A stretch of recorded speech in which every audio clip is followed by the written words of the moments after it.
Hey guys, welcome back to my YouTube channel. আমি পঢ়ি আছো আসাম জিকে।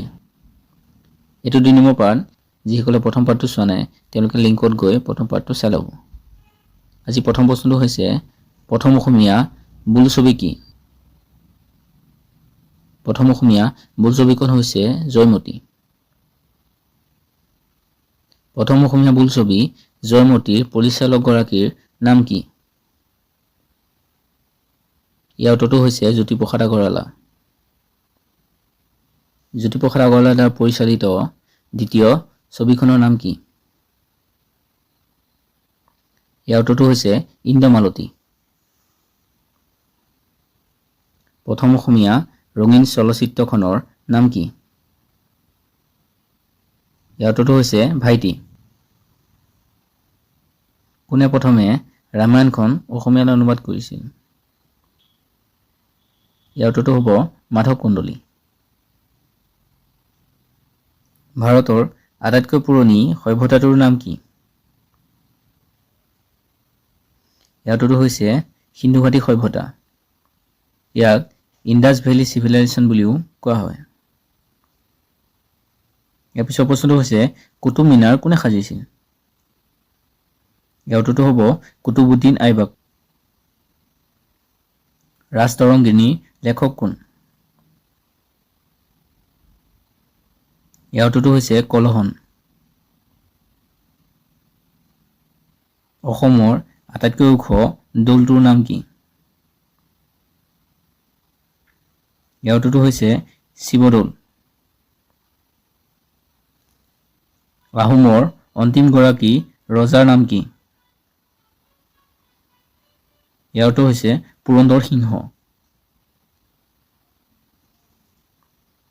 শৰাইঘাট দলং কেতিয়া নিৰ্মাণ কৰা হৈছিল? ইয়াৰ উত্তৰটো হৈছে 1962 চনত। অসমীয়া আলোচনী জোনাকীৰ প্ৰথম সম্পাদক কোন আছিল? ইয়াৰ উত্তৰটো হৈছে চন্দ্ৰকুমাৰ আগৰৱালা। জোনাকী যুগৰ ত্ৰিমূৰ্তি বুলি কাক কাক কোৱা হয়? ইয়াৰ উত্তৰটো হৈছে চন্দ্ৰকুমাৰ আগৰৱালা, লক্ষ্মীনাথ বেজবৰুৱা আৰু হেমচন্দ্ৰ গোস্বামী। ইয়াৰ পিছৰ প্ৰশ্নটো হৈছে প্ৰথম অসমীয়া ছবি জয়মতী কোন চনত প্ৰকাশ হৈছিল? ইয়াৰ উত্তৰটো হৈছে 1935 চনত। অসমৰ কোন জিলাক প্ৰথম কাৰ্বন মুক্ত জিলা হিচাপে ঘোষণা কৰা হৈছিল? ইয়াৰ উত্তৰটো হৈছে মাজুলী। অসমৰ আটাইতকৈ ডাঙৰ মেন-মেড পুখুৰীটোৰ নাম কি? ইয়াৰ উত্তৰটো হ'ব জয়সাগৰ পুখুৰী। অসম দিৱস কেতিয়া পালন কৰা হয়? ইয়াৰ উত্তৰটো হৈছে 2 ডিচেম্বৰ। ভাৰতৰ কোনখন ৰাজ্য সৰ্বাধিক চাহ উৎপাদনকাৰী?